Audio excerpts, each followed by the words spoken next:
Olá, meu irmão, minha irmã, a paz de Cristo. Tudo bem com você?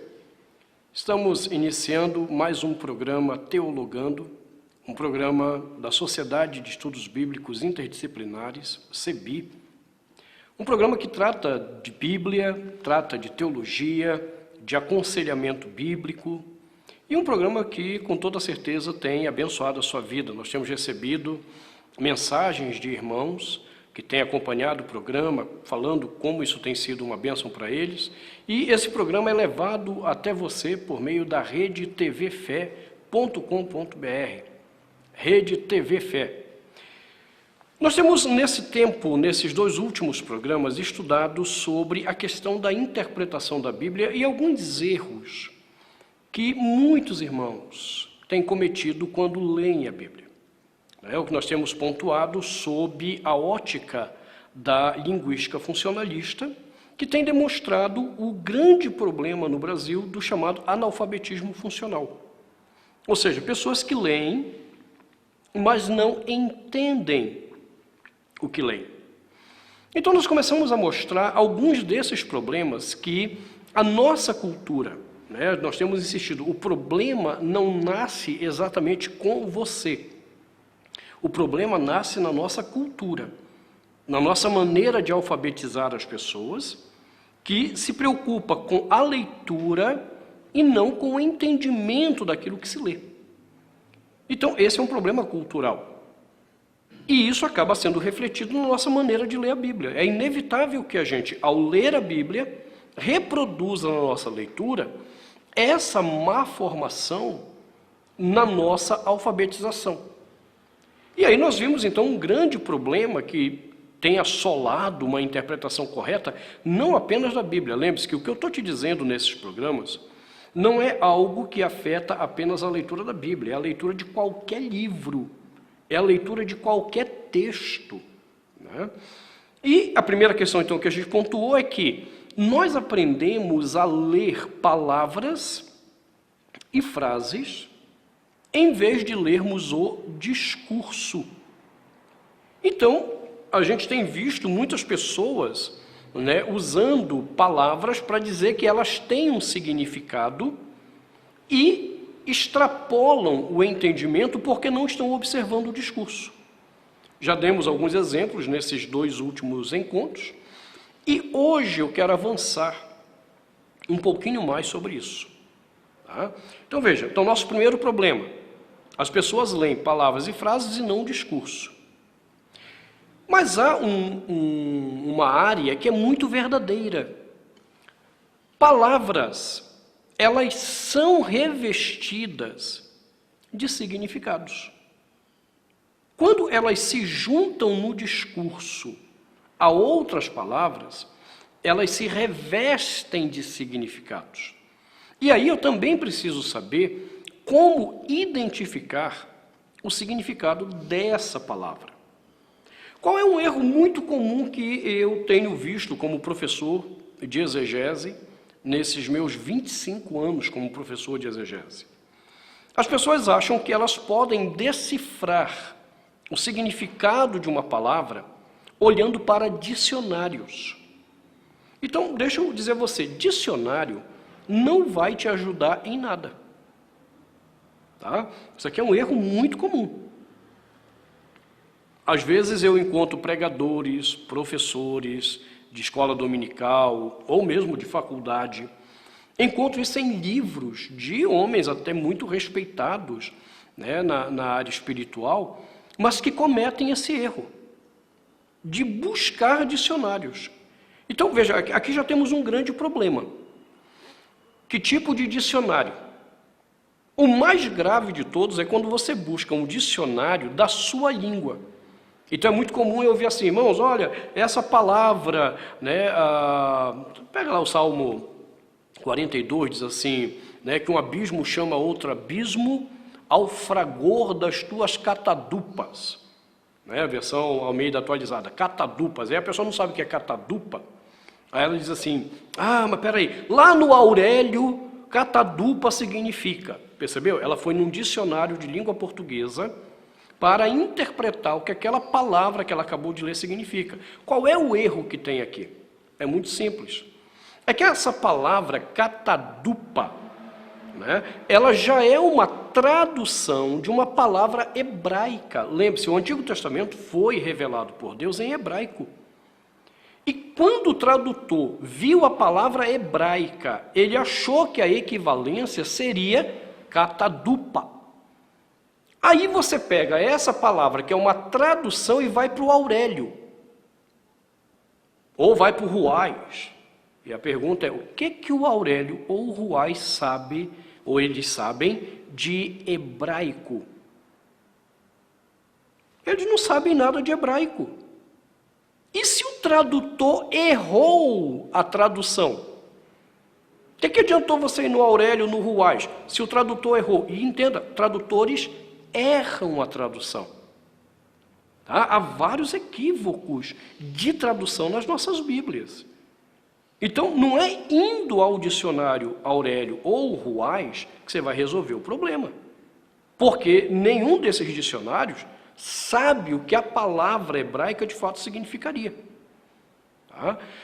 Um outro grande erro é assim, não, então eu vou num dicionário de hebraico-português.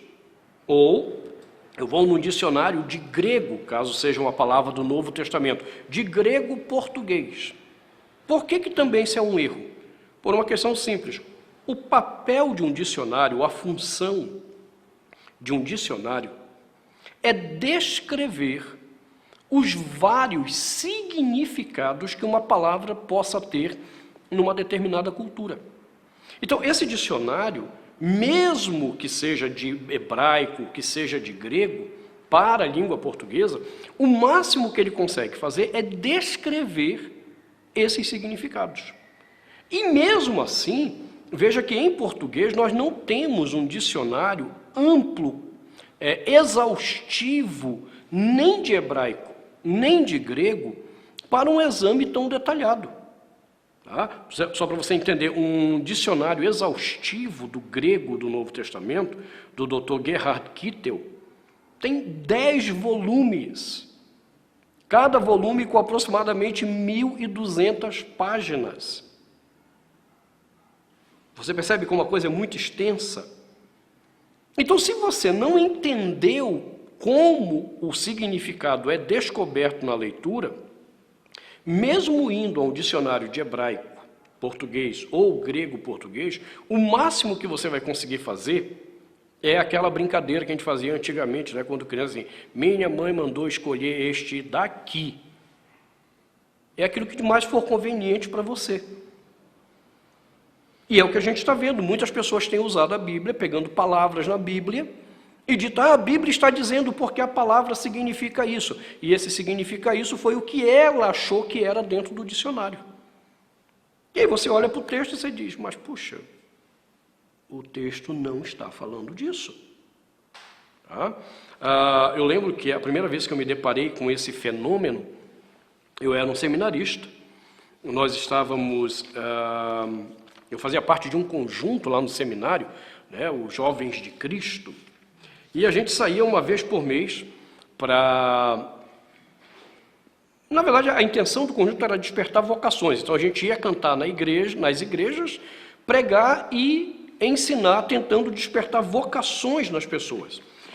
E aí eu lembro que nós tínhamos a escala de pregação lá do grupo, né, quem que ia pregar naquela viagem e tal, e eu tive que pregar, né, fui escalado e tomei o texto lá de Lamentações, capítulo 3, então você pode observar aí comigo, aquele famoso texto, né,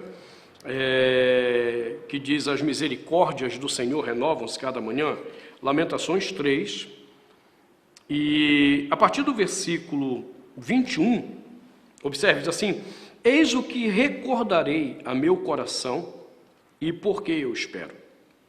Os favores do Senhor não terminaram, suas compaixões não se esgotaram, elas se renovam todas as manhãs, grande é a sua fidelidade. Eu digo, minha porção é o Senhor, eis porque nele espero. O Senhor é bom para quem nele confia, para aquele que o busca em silêncio. É bom, observe agora, é bom esperar em silêncio a salvação do Senhor. E aí eu preguei sobre esse texto, e quando chegou nessa parte, bom é esperar em silêncio a salvação do Senhor, eu demonstrei às pessoas naquela igreja, naquele sermão, que a palavra salvação aqui, ela não tem um significado redentivo, no sentido assim, eu sou um pecador, Jesus veio, morreu por mim e ele me salvou. Essa palavra, em vários lugares na Bíblia, tem esse significado de que eu sou um pecador, Jesus veio, eu criei nele, ele perdoou meus pecados, ele me salvou. Esse é o que nós chamamos do significado redentivo. Tá? Ou, se você quiser um pouquinho mais detalhadamente na teologia, seria o significado histórico-redentivo. Porém, aqui nesse texto especificamente, ele não tem essa conotação. Porque no discurso, Jeremias, autor do texto de Lamentações, e aí eu volto a dizer aqui, eu estou assumindo um pressuposto, há outros exegetas que discordam que Jeremias seja o autor desse texto, mas a grande maioria, e eu me incluo entre esses que, tendo analisado o texto, acredita que de fato Jeremias é o autor desse texto. Jeremias está escrevendo Lamentações na época do exílio babilônico, onde havia muito sofrimento. E se você olhar o capítulo 1 e 2, são lamentos profundos da grande tristeza, do grande abatimento e da grande desgraça que havia acontecido com Israel. No capítulo 3 até o versículo 20, Jeremias demonstra uma ausência total de esperança. É um desespero muito grande que toma conta do coração do profeta. Quando chega no versículo 21, ele decide dar uma guinada. Em vez de ficar olhando para aquela desgraça, para aquele sofrimento, ele decide olhar para aquilo que pode dar esperança para ele.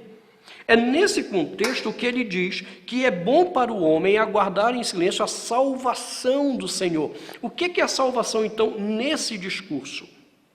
Significa diretamente a libertação daquele estado de opressão que eles estavam vivendo. Então, veja, não tem nada a ver aqui com a obra redentiva de Cristo na cruz, mas tem a ver com o estado que eles estavam vivendo ali e que precisava de redenção. Ora, se eu for a um dicionário, eu não vou conseguir ver isso. Tá?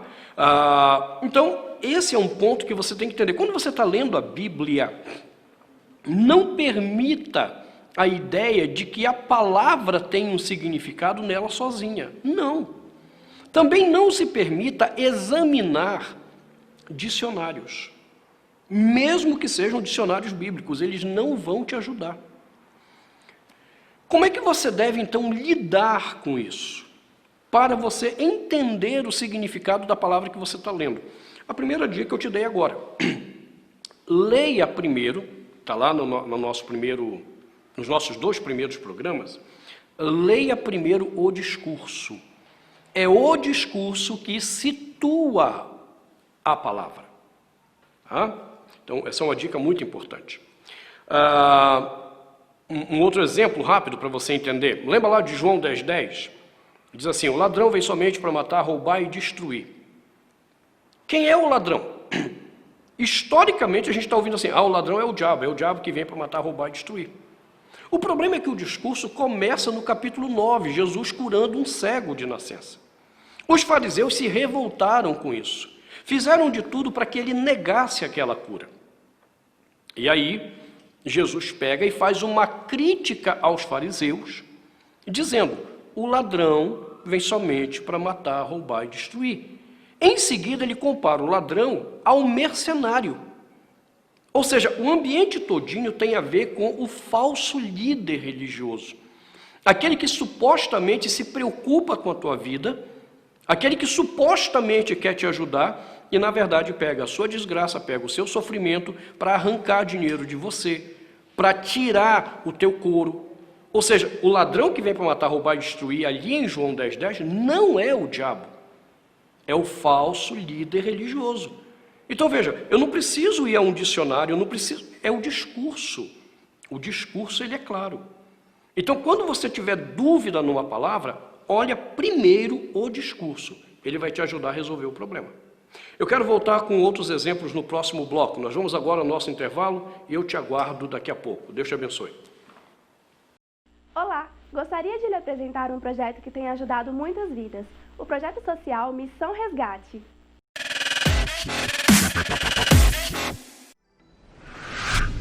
Esse projeto nasceu em 2011 com o intuito de levar o Evangelho e o social à comunidade do Jardim Paiva, no Novo Gama. Atendemos as comunidades do Jardim Paiva e Alphaville Paiva. Trabalhamos com as crianças carentes da nossa comunidade, ensinando-lhes princípios cristãos e também sobre cidadania. Temos aulas de reforço, aulas de jiu-jitsu e palestras sobre prevenção contra as drogas. De 2 em 2 meses, realizamos a ação social de rua, com atividades como corte de cabelo, aferição de pressão e glicose e atendimento jurídico. Nós atendemos cerca de 200 pessoas da comunidade e com a sua ajuda poderemos ajudar muito mais.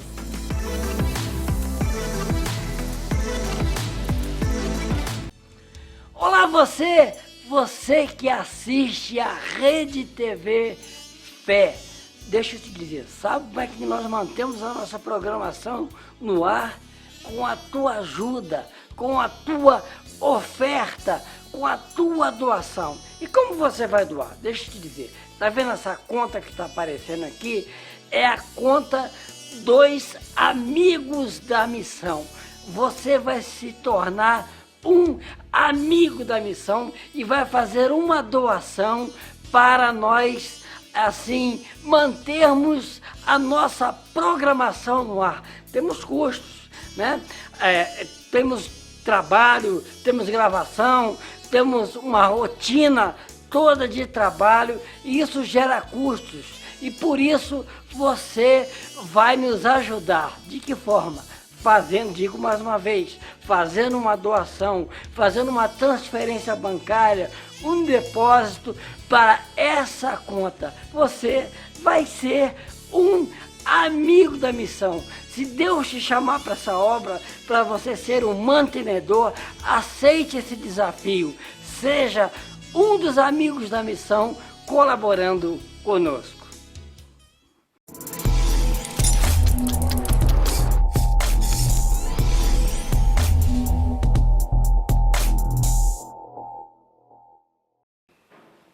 Meu irmão, minha irmã, paz, estamos de volta para o nosso segundo bloco do programa Teologando, um programa da Sociedade de Estudos Bíblicos Interdisciplinares, CEBI. Você tem aí no vídeo, né, o nosso site, cebi.com.br, onde você vai poder encontrar muitas informações sobre os cursos que nós temos dado pelo Brasil todo, ao redor do Brasil. Você pode, inclusive, se matricular, participar conosco. Nós vamos ter agora em julho um seminário com o Dr. Daniel Berger, diretamente dos Estados Unidos, através da internet, através do sistema Zoom, sobre depressão. O Dr. Berger é uma das maiores autoridades hoje no mundo na área de aconselhamento bíblico e transtornos mentais. E um homem de Deus de quem temos aprendido muito na CEBI. E vamos estar lá nessa conferência, né? Na verdade um seminário somente com ele, uma semana de estudos sobre o problema da depressão numa perspectiva médica e teológica. Então entra lá no site da CEBI, cebi.com.br, faça a sua inscrição. Com certeza vai ser uma semana que vai te ajudar a pensar muito, vai te ajudar a rever muitos conceitos e, o melhor de tudo, vai trazer esperança para o seu coração. Principalmente se você luta com a depressão ou se conhece alguém que está lutando com a depressão. Um curso que vai fazer uma grande diferença, eu não tenho a menor dúvida disso. Voltando ao nosso assunto, né, que deixamos no primeiro bloco, então eu tenho insistido nesse programa agora sobre a maneira como nós olhamos especificamente as palavras. Tá? Já te demonstrei que não é correto usar dicionários para tentar entender uma palavra. Que o primeiro caminho é o caminho do discurso. É o discurso que tem que definir essa palavra. Mas há um outro caminho ainda. Mesmo no discurso, às vezes, vão pairar dúvidas sobre o significado. E aí eu quero que você preste atenção no detalhe. Deus tem levantado, ao longo da história, homens capacitados para traduzir a palavra dele. Infelizmente, nem sempre as palavras conseguem comunicar com exatidão o que está no texto na sua língua original, ou no hebraico, ou no grego. E às vezes, na hora de transmitir isso para a nossa língua, às vezes eles escolhem palavras que são um pouco complexas, né? Eu lembro quando eu era adolescente que eu lia esse Salmo 42, né, e o salmista dizendo que um abismo chama outro abismo ao fragor das tuas catadupas. E eu olhava para aquilo lá e dizia, mas o que são as catadupas? Né? E naquela época eu já tinha desconfiança de que os dicionários não são necessariamente uma boa fonte. Tá? O que a gente pode fazer numa situação dessa, já que eu estou te dizendo? Não olhe dicionários. Minha dica para você é simples. Tenha na sua casa, pelo menos, 2 boas traduções da Bíblia. Pelo menos 2. Tá? O ideal mesmo seriam 3 boas traduções. Agora, compreenda aqui um detalhe. Muitos crentes confundem tradução com Bíblia anotada. Não é a mesma coisa. Às vezes eu chego na casa de alunos meus e tal, e eles querem me mostrar a biblioteca que eles têm, e alguns dizem assim, olha, pastor, eu tenho tantas Bíblias aqui, não sei o quê, né, e tantas traduções. Aí quando eu vou olhar, o irmão tem lá 10 tipos de Bíblia. Bíblia do pregador, Bíblia de Genebra, Bíblia de estudo pentecostal, Bíblia não sei do que, Bíblia da mulher, Bíblia do crente que ora, Bíblia apologética, tem um monte. Só que quando você pega para olhar a tradução, são as mesmas. Né? Com um pouco de exagero, o exemplo que eu vou lhe dar, né? Eu já tive em casa de aluno que tinha lá 10 Bíblias diferentes e ele achava que eram 10 traduções. E eram a mesma tradução em 10 tipos de Bíblias diferentes. Ou seja, não mudava nada, a tradução era a mesma. Então, não confunda quando eu estou dizendo ter boas traduções na mão com Bíblias anotadas. Bíblia anotada não é a mesma coisa que tradução. Tá? Então, no mercado editorial evangélico, por exemplo, você tem aí a Bíblia de Almeida atualizada, que é a mais usada, né, nos meios conservadores, a Bíblia Almeida corrigida, que é mais usada no meio pentecostal, você tem a NVI, você tem a nova versão transformadora. Então, essas são traduções. E, no segmento católico, você tem a Bíblia de Jerusalém, a Bíblia do Peregrino, a tradução ecumênica da Bíblia, a Bíblia da edição pastoral e por aí vai. Então, primeiro, distingua bem isso. Eu estou dizendo que para fazer esse trabalho de identificação de significado de palavras, se o discurso em si não te ajudou a entender o que exatamente significa, então tenha boas traduções. E agora, então, uma ressalva. Eu mencionei aqui Bíblias que são publicadas no Brasil por editoras católicas. E geralmente existe um preconceito da parte evangélica, assim, não, são Bíblias católicas, tem os 7 livros a mais, os livros apócrifos, não sei o quê. Presta atenção, nós não estamos discutindo isso. A nossa discussão é se a qualidade, o padrão de tradução, se o padrão atende às exigências linguísticas para uma tradução boa. E isso não tem a ver se você é crente, se você é católico, se você é ateu, isso não tem nada a ver. Tem a ver se atende às exigências linguísticas de uma boa tradução. E nesse sentido, as Bíblias católicas, você pode conversar com os principais acadêmicos no Brasil, elas são as melhores traduções que a gente tem em português. Principalmente 3 Bíblias. A Bíblia de Jerusalém, que é essa que está comigo hoje aqui, Bíblia de Jerusalém, que é uma Bíblia reputada no mundo todo como uma das melhores traduções do mundo na área bíblica. A Bíblia do Peregrino, que é a que eu mais gosto, porque além da excelência de qualidade de tradução, a linguagem dela é mais clara ainda do que a de Jerusalém. E a tradução ecumênica da Bíblia, que foi uma tradução feita por judeus, católicos e protestantes na França. Na década de 80, sob a tutela de François Mitterrand, a França decidiu fazer uma tradução da Bíblia que pudesse exaltar a grande qualidade da linguística francesa e, ao mesmo tempo, fazer uma tradução da Bíblia que fosse livre de influências doutrinárias, ou seja, que o texto pudesse, de fato, ser traduzido com, entre aspas, pureza. Por que eu estou colocando entre aspas? Porque há um ponto aqui que não permite essa pureza 100%. Todo tradutor, quando vai traduzir, ele leva consigo coisas que ele acredita. E nem sempre ele percebe que ele está traduzindo sob influência do que ele acredita. Então, nem sempre essa pureza é possível. É por isso que é bom quando uma tradução é feita por uma comissão, porque essa comissão ela vai se fiscalizar para perceber quando um está tentando colocar ali alguma coisa da sua doutrina pessoal. E a tradução ecumênica fez isso.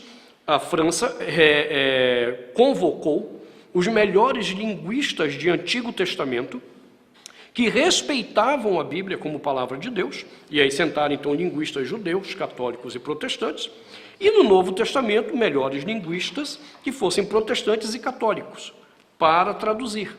E assim nasceu a tradução ecumênica. Perceba, a tradução ecumênica tem nada a ver com os vídeos que tem no YouTube aí, né? Tem um até engraçado lá que o cara diz assim, irmão, foge dessa Bíblia aí, porque é laço do inimigo. Não tem nada a ver, nada a ver. Tá? Uma outra vez, um aluno meu, anos atrás, chegou e disse, pastor, mas como é que o senhor recomenda uma Bíblia que foi traduzida por espírita, macumbeiro? Assim, então, ele entendeu tudo errado. Tudo errado. Além do que ele esqueceu o principal. Uma tradução, ela independe de onde você vem. Ela quer saber se você domina a arte de tradução, a coerência que a linguística requer. Então, voltando aqui, agora que eu já te expliquei esses pontos, tenha na sua casa, pelo menos, 2 ou 3 boas traduções. Minha recomendação é que você tenha a Bíblia que a sua igreja usa, pode ser Almeida corrigida, Almeida atualizada, e mais umas 2 ou 3 Bíblias, que sejam traduções.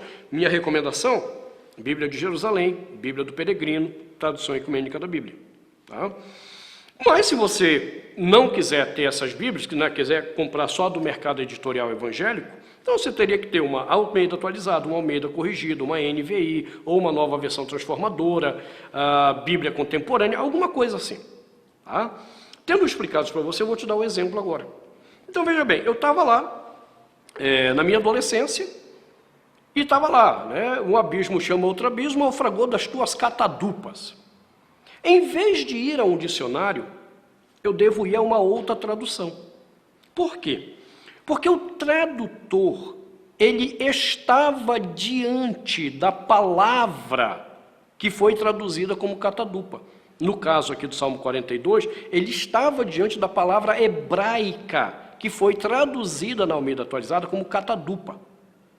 Os outros tradutores também tiveram que ver essa palavra, tiveram que olhar para ela e buscar um significado, ou seja, eles não estão buscando nos muitos significados o significado, eles estão tentando entender o significado no próprio texto, como a palavra foi usada. Então, quando eu pego, por exemplo, a versão da Bíblia de Jerusalém, né, versículo 8, que é onde está essa questão das catadupas, olha como é que eles traduziram. Em vez de dizer, um abismo chama outro abismo ao fragor das tuas catadupas, a comissão da Bíblia de Jerusalém, que trabalhou com os Salmos, traduziu da seguinte forma: grita um abismo a outro abismo com o fragor das tuas cascatas. Olha como mudou aí, ó. Agora eu sei o que é cascata. Eu não sabia o que era catadupa. Eu não sabia se a gente comia catadupa com batatinha frita, né, com ketchup, se era cozida ou assada. Catadupa eu não sabia o que era. Mas quando eu leio agora essa outra tradução e ela diz, ao fragor das tuas cascatas, opa, e mudou tudo. Porque aí eu vou pensar numa queda d'água, né? Aquele volume de água forte da queda d'água, das cachoeiras. Se você já foi onde tem cachoeiras grandes, né? Aquele volume, aquela coisa. É isso que está falando o texto. Você viu, eu não precisei ir no Aurélio. Eu não precisei ir no dicionário de hebraico e grego, né, para o português, porque no final das contas tu vai escolher do teu jeito a palavra. Não, eu fui numa outra tradução, cujos tradutores tiveram que dar uma tradução com sentido. Agora, se você prestou atenção ainda nessa tradução aqui, olha que interessante. A nossa tradução Almeida atualizada diz assim: um abismo chama outro abismo. Se você prestou atenção, ele diz assim: grita, não chama, grita um abismo a outro abismo. Aí agora eu preciso perguntar, puxa vida, e agora?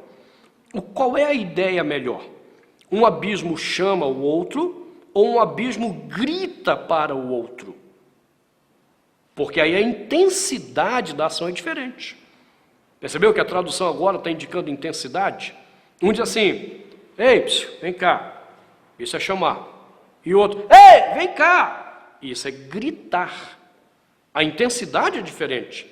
E a tradução coloca agora uma questão na minha cabeça. O que exatamente temos aqui? Que força de ação temos aqui? Aí a necessidade de uma terceira boa tradução. Se você tivesse lá uma Bíblia do Peregrino, ou tivesse uma Bíblia da tradução ecumênica, você ia descobrir que o verbo hebraico aqui, ele tem sentido de ênfase, de força. Então não é meramente um abismo chama.